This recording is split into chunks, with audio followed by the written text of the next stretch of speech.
Maya Rodriguez had spent 3 whole weeks cramming for this test. She showed every step of her work, double-checked everything, and still got accused of cheating. Here's the crazy part.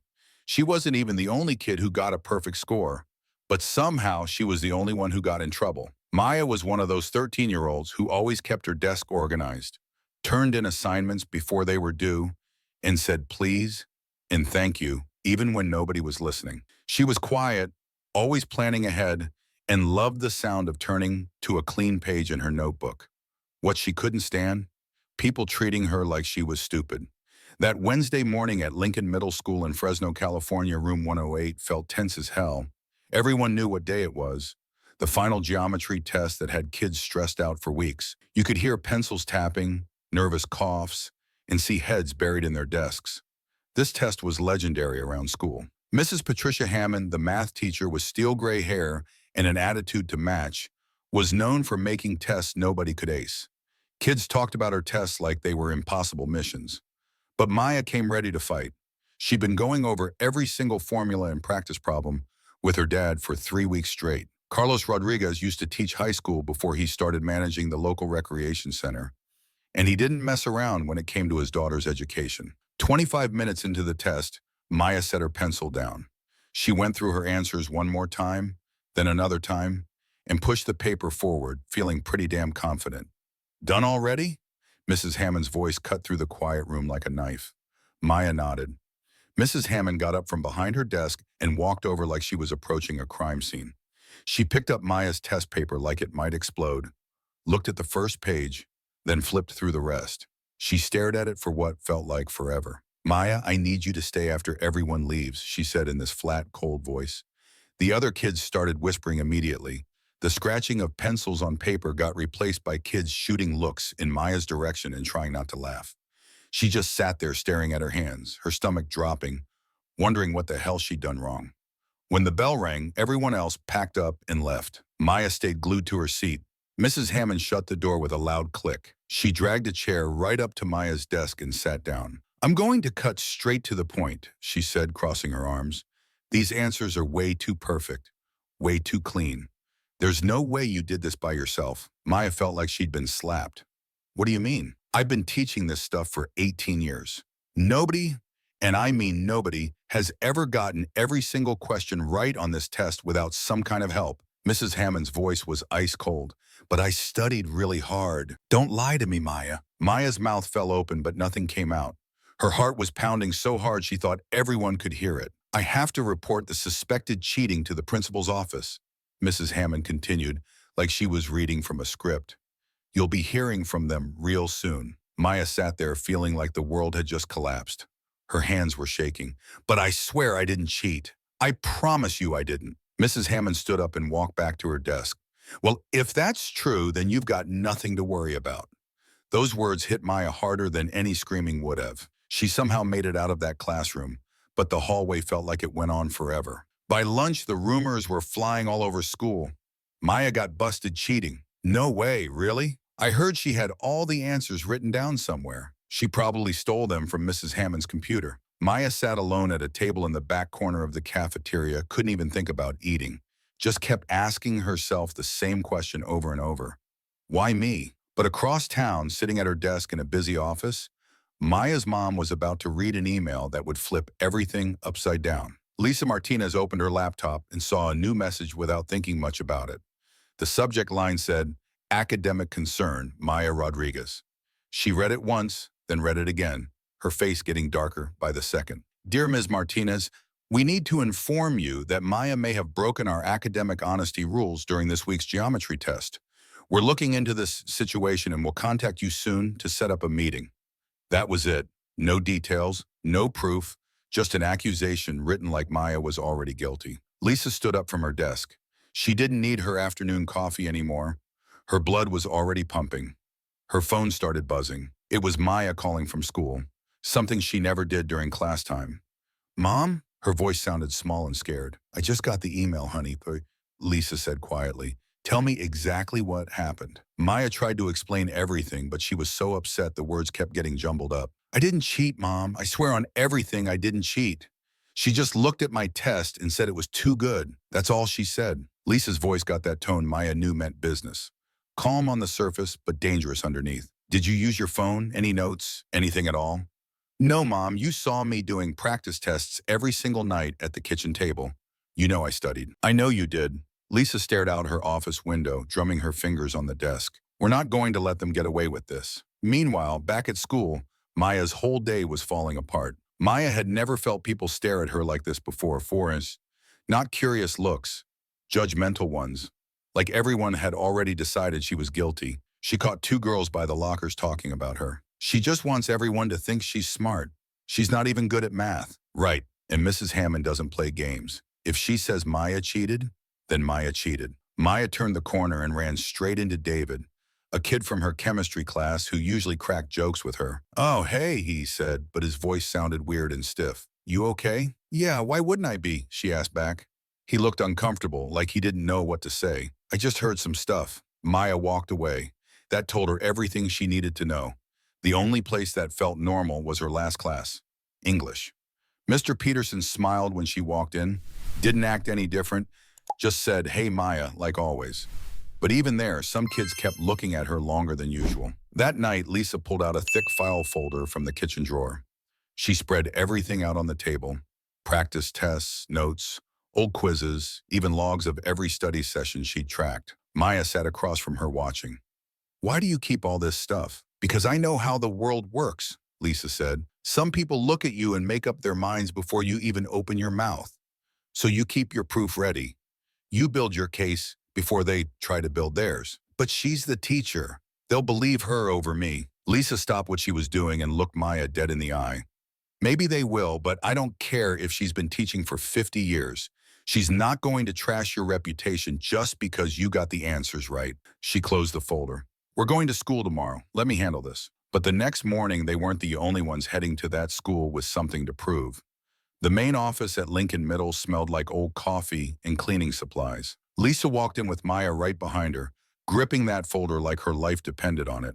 She didn't wait for anyone to ask what she needed. I'm here to talk to Principal Jackson or whoever's running this mess about my daughter getting accused of cheating. The secretary looked startled and started typing on her computer. Just a moment, please. It's Ms. Martinez, Lisa said firmly. A few minutes later, they got called into a small meeting room.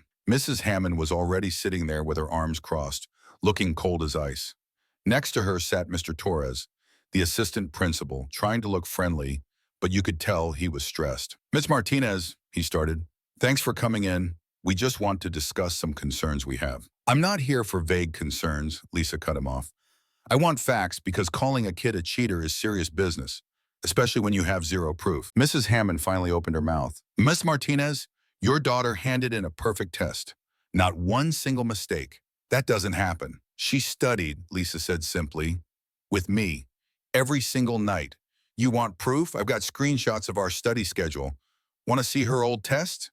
They're right here. She slid the folder across the table. Mrs. Hammond didn't even touch it. It's not just the perfect score. It's how she solved the problems. She used a technique I only taught once, months ago. Most kids forgot it completely. Maya spoke up for the first time, her voice quiet but steady. You taught it in October. I remember because it was right before Halloween. You said it was the easier way to handle coordinate geometry problems. Silence. Mrs. Hammond didn't say anything back. Mr. Torres tried to smooth things over. We really appreciate you bringing all this documentation in. Of course, we haven't made any final decisions yet, but you already decided she's guilty, Lisa interrupted. You called it cheating without checking anything, without talking to us first. You're treating her like a criminal because she knew the material. She stared straight at Mrs. Hammond. Is it really that shocking that a Latina girl can be smart without cheating? The room went dead quiet. Mrs. Hammond looked uncomfortable but stayed silent. Mr. Torres took a deep breath. We'll review everything you've brought us. We'll get back to you by Friday. Lisa stood up. You better. Maya followed her out, walking taller than she had all week. In the parking lot, Lisa turned to her daughter. You all right? I don't know, Maya whispered. Well, Lisa said, opening the car door, you will be. That afternoon, word got around that Maya's mom had come to school. Some kids said she went crazy on the teachers. Others claimed she brought a lawyer. None of it was true, but it didn't matter. Even some teachers started noticing what was happening. Mr. Peterson pulled Maya aside after English class and said quietly, "If you need to talk about anything, I'm here." Mrs. Chen from chemistry asked, "You doing okay?" For the first time all week, people believed her without needing a folder full of evidence. But the school wasn't planning to wait until Friday. Someone else had already started looking into the real story. The next morning, in a tiny office next to the teacher's break room, a woman named Rebecca Torres was tapping her fingers on her desk. She was the school's data analyst.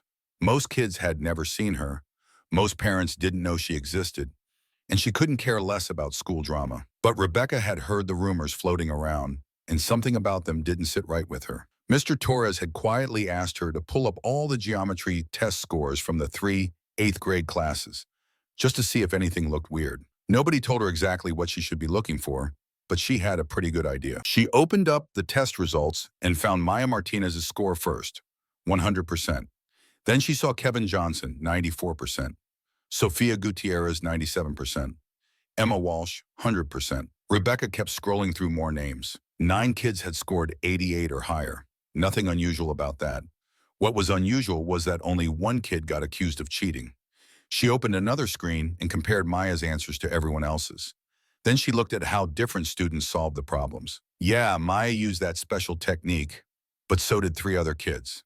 Not only that, but Maya showed every step of her work. No signs of copying, no weird patterns, nothing that screamed dishonest. Rebecca sat back and stared at her computer screen. So why was Maya the only one in trouble? She opened her email and started typing. Subject: geometry test score analysis. Major problem. She sent it to Principal Jackson, Mr. Torres, and the district's academic honesty coordinator. After checking all the geometry test data, I found that several students scored in the same range and used the same problem-solving methods as Maya Martinez. There are no red flags in the data that justify targeting one student for cheating. I recommend dropping this accusation immediately and reviewing our evaluation procedures to make sure this doesn't happen again. Rebecca Torres. She hit send. Meanwhile, Maya sat alone in the back corner of the library during study period, staring at a blank page in her notebook. She couldn't concentrate, couldn't eat lunch, couldn't stop hearing what other kids were saying about her. She checked her phone under the table and saw a text from her mom. "Stay strong, mija. I'm proud of you no matter what happens." That helped a little bit. Back in room 108, Mrs. Hammond sat at her desk during her free period, looking at Maya's test paper again. Maya's handwriting was perfect. Her steps were crystal clear, no eraser marks, and nobody had reported seeing her look around during the test. But Mrs. Hammond couldn't shake this nagging feeling that she'd missed something important, or maybe seen something that wasn't really there. She looked at the pile of other tests on her desk. She opened one, 92%, sloppy work but right answers.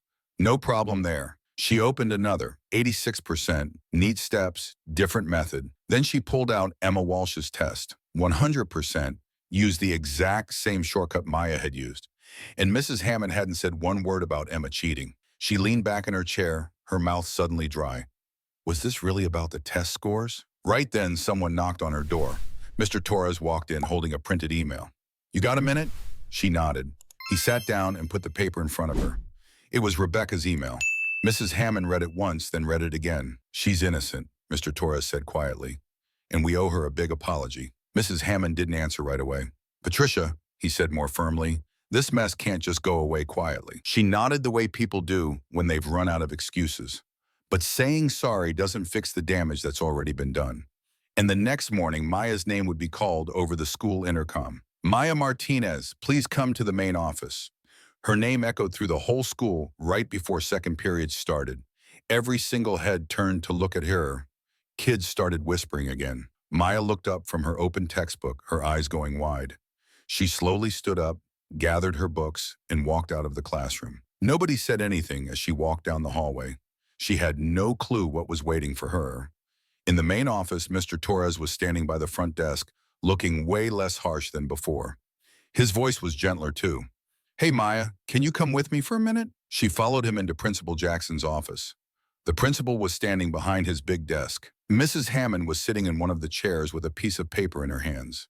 She wouldn't look up at first. "Take a seat," Principal Jackson said. Maya sat down stiffly in the empty chair. "We've gone through everything," he started. your test, your old grades, all the stuff your mom brought in, and a report from our data person. Maya's heart started pounding. You didn't do anything wrong, he continued. Your test was completely legitimate. You are an excellent student, and those answers were all yours. There was this awkward silence. Mrs. Hammond cleared her throat and finally looked at Maya. Maya, I need to apologize to you. The room felt stuffy. Maya stared at her, not knowing what to say. I made assumptions based on how fast you finished and how perfect your answers were. I was completely wrong. She took a deep breath. I let my own biases get in the way of seeing the truth. Maya's hands were folded tight in her lap. Maya didn't know if she should cry, nod, or say something back, so she just sat there frozen. Principal Jackson leaned forward. We're going to wipe this completely from your file. It won't hurt you in any way going forward. Maya nodded slowly. You can go back to class now, Mr. Torres added. Maya stood up, but before she walked out, she turned around and asked, Are you going to tell the other kids what really happened? Principal Jackson stopped for a second. We hadn't thought about that, but we can figure out how to handle it. Maya just stared at him, then left. She wasn't mad yet, but the silence felt like another kind of punishment. At lunch, Maya sat at her usual spot by herself. This time she didn't even touch her food. She just sat there watching everyone else. A few kids glanced over at her table. Nobody came over to talk. Finally, Emma Walsh walked over and sat down. Hey, she said, what they did to you was total bullshit. Maya looked at her. You used the same method I did on the test. I know, Emma said. I got 100 too. Maya's eyes went wide. She didn't say anything to you about cheating? Emma shook her head. She didn't even say good ground or anything. Maya stared down at her untouched lunch. It's not fair, Emma said. No, it's not. Later that day during her last class, Mr. Peterson handed back a writing assignment and slipped a note under Maya's paper. You handled this whole mess with more dignity than most grown-ups I know. Don't ever let anyone make you feel small. For the first time in days, Maya actually smiled. That night, Lisa got a phone call from Principal Jackson. I wanted to update you on what we're doing next, he said. We're sending a letter to all the parents about our commitment to fair treatment and bias training for teachers. We're also planning a student meeting where kids can talk about these issues. Lisa didn't thank him or get all excited. She just said, Good, keep doing more. But over the next few days, something nobody expected started happening. Other students began speaking up. It started with one email, then a couple more, then a handwritten note someone slipped under Mr. Torres's office door with just initials at the bottom. After Maya got cleared, the quiet that had always protected Mrs. Hammond's reputation started falling apart. Slowly at first, then faster. Kids who had only whispered in the hallways before started talking out loud. Kevin Johnson asked to meet with Mr. Torres during lunch period. I didn't really think about it before, he admitted. But yeah, I got a 94 on that test. Used the same method Maya did. Mrs. Hammond just said nice work and that was it. Did she ever question how you got your score? Kevin shook his head. Never. Then Sophia Gutierrez said the same thing. So did Tyler Brooks. One after another, students started sharing that they'd used that exact shortcut Mrs. Hammond called too advanced, that they'd scored high, that not one of them, not a single one, had been accused of cheating. Only Maya. Mr. Torres wrote down everything. Names, dates, what each kid said. He didn't say it out loud, but he didn't need to. A pattern was starting to show up, and it looked really bad. Back in geometry class, Maya kept quiet, answered questions when Mrs. Hammond called on her, but her voice stayed flat. She wasn't being rude, just exhausted from carrying around all this heavy stuff for so long. But during third period on Thursday, something happened. Mrs. Hammond passed out a surprise quiz. The whole class groaned. She stopped at Maya's desk for a second. Maya looked up. Their eyes met. And for the first time, Mrs. Hammond's expression didn't have that cold suspicion in it. Just something else, maybe guilt, maybe shame. After the quiz, when students were turning in their papers, some kid in the back row raised his hand. Not Maya, not Kevin. It was Marcus Williams, a kid who barely passed anything and usually kept his mouth shut. Yo, Mrs. Hammond, he said loud enough for everyone to hear. Just making sure you won't think I cheated if I actually do good on this one. Some kids laughed. Others didn't. Mrs. Hammond didn't say anything back. But that moment just hung there in the air. After class, while Maya was packing up her stuff, Emma came over again. You doing okay? Maya shrugged. Getting better, I guess. They're talking about having some kind of meeting, Emma said, for students to talk about fairness and stuff like that. You gonna go? Emma hesitated. Yeah, I think so. Are you? Maya didn't answer right away. Maybe. That night, Lisa sat at the kitchen table with her laptop, reading the school's new email to parents. It was, okay, said all the right things, used words like reflection and accountability and improvement and training. But what really mattered was what came next. When Maya came downstairs, Lisa closed her laptop. You don't have to go to that student meeting if you don't want to, she said. Nobody gets to make you share your business. Maya stood there thinking, what if I do want to go? Lisa looked up at her daughter. Then you go. You know what? Sometimes the hardest thing isn't finding your voice. It's waiting for the moment when people actually want to hear what you have to say. Lincoln Middle's big meeting room looked pretty basic that Tuesday afternoon. Nothing fancy, just some cheap folding chairs thrown around, a beat-up microphone on a wobbly stand, and this sad little banner someone taped up that said, "Student Voices Matter." But damn, the place was absolutely packed. Kids everywhere, teachers squished in the back, parents standing along the walls. Even Principal Jackson kept looking around like he couldn't believe this many people showed up. Maya found a spot in the fourth row, trying to make herself invisible in her gray hoodie. Lisa sat a few chairs away, close enough to jump in if things went sideways, but far enough back to let Maya handle her own business. Mr. Torres grabbed the microphone and his voice cut through all the chatter. All right, everyone, here's the deal. This is your chance to say whatever's on your mind. No getting in trouble, no detention slips, none of that. Just tell the truth. You can talk or you can listen. Totally up to you. Emma Walsh was the first one brave enough to stand up. She walked to that microphone like she was marching into battle. I got a perfect score on that geometry test too, she said loud and clear. Use the exact same method Maya did. Nobody said a damn word to me about cheating. You could hear a pin drop. Those words just hung there in the air like a slap in the face. Emma walked back to her seat and nobody clapped. Nobody made a sound. They didn't need to. Everyone got it. Kevin Johnson went next. Same here. Got a 94. Used that shortcut. And Mrs. Hammond just said, nice job. That's it. Then Sophia stood up. Then Tyler. One by one, kids kept saying the same thing. And then the room went dead quiet because everyone knew who they were waiting for. Maya pulled that hoodie off her head and slowly got up. Her legs felt like jelly walking to the front. She stared at that microphone for what felt like forever before she started talking. I really didn't want to do this, she said, her voice shaky at first. All I wanted was to take my test, see my grade, and go eat lunch with my friends. A bunch of kids nodded. They knew that feeling. But when someone looks at your perfect score and automatically thinks, cheater, that's not about math anymore. That's about what they think you're worth. Her voice got stronger now. She looked up and stared straight ahead. I knew every single answer on that test. I stayed up nights studying with my dad. I wrote out practice problems until my hand cramped up. But instead of getting credit for working hard, I got dragged into an office and treated like a criminal. Maya's eyes found Mrs. Hammond sitting stiff as a board in the back corner. The teacher's face looked like stone. Look, I'm not trying to destroy anyone here, but I need people to own up when they mess up. I need teachers to think twice before they decide a kid can't be that smart. The silence that followed wasn't the uncomfortable kind. It was the kind where everyone's really listening, really taking it in. When Maya sat back down, Lisa reached over and squeezed her shoulder without saying a word. The meeting kept going for another half hour. More kids shared their stories. One teacher even had the guts to stand up and admit, yeah, I've made assumptions about students before. I probably do it more than I realize. Finally, after what felt like hours, Mrs. Hammond got up. She walked to that microphone like she was walking to her own funeral. I'm terrible at this kind of thing, she started, her voice rough. Always thought I treated everyone the same, no, but I don't. She looked right at Maya. I saw that perfect test and my first thought was no way. I didn't ask questions. I didn't check the facts. I just decided you must have cheated because I couldn't believe you were that good. She took a shaky breath.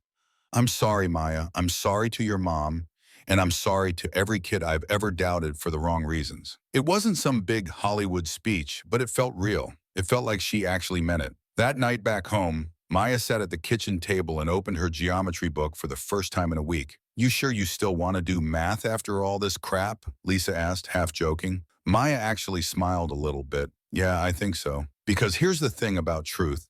When you finally say it out loud, it makes room for itself where there used to be nothing but silence. The next week felt different at school. Not perfect, not like some fairy tale ending, just different. Mrs. Hammond still taught her geometry class in room 108, But now she'd pause more, ask more questions, actually listen to what kids had to say. She was still tough, but something had shifted. Mr. Torres started these monthly meetings where any student could speak up about anything. No hall pass required, no drama needed. Some teachers started showing up too, not because they had to, but because they wanted to do better. And Maya, she walked those hallways with her head up high. The whispers died down. People stopped staring. But most importantly, she stopped carrying around that heavy feeling that maybe they were right about her. She earned every point on that test. And now everybody knew it. One Saturday afternoon, Lisa and Maya were sitting on their front porch. Lisa had her coffee. Maya had a fresh set of math problems she was doing just for fun. "You know what I learned from all this mess?" Lisa said, looking out at the street. "What's that?" "People are going to doubt you sometimes. Might be because of how you think, might be because of what you look like.